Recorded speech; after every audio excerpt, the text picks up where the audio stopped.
म्हणजे ही अशी जी माणसं आहेत ना भावांनो, ज्यांना नॉलेज काडी मात्र नसतं. हा, काडी मात्र.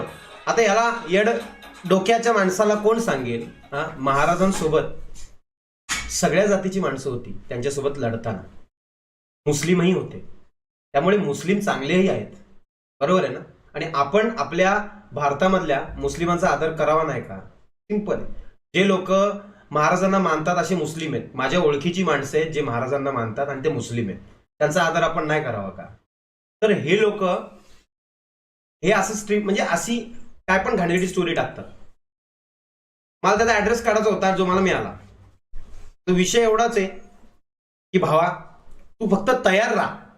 मी तुझ्या शरीरातनं, तू खूप जातीवादी होतोयस ना, मला तुझ्या शरीरातनं सगळ्या जाती चेक करायच्या आहेत. ऍक्च्युली तू किती कट्टर जातीवादी असते. त्यामुळे मी उद्या येतोय तुझ्या घरी, तर तयार राहा. आणि हा, नक्कीच सर्वात पहिले मी सर्वप्रथम आई वडिलांना भेटणार आहे तुझ्या, ज्यांनी इतकं म्हणजे एवढं तुला चांगलं ज्ञान दिलेलं आहे की तू हे सगळं करतोय. तुला कदाचित असं वाटलं असेल की तू शिव्या देशील, स्टोऱ्या टाकशील आणि चॅटवरती येडेचाळे करशील, पण तुझा पत्ता कळणार नाही. बाबा तुझा पत्ता कळला, कारण शेवटी बघ, तू पबजी खेळला होतास, बरोबर ना? तुझी पबजीची पण आयडी होती आणि तुला असं वाटलं की मला पत्ता कळणार नाही. तू उद्या घरी असो नसो, मी तुझ्या घरी 100% येणार आहे. आणि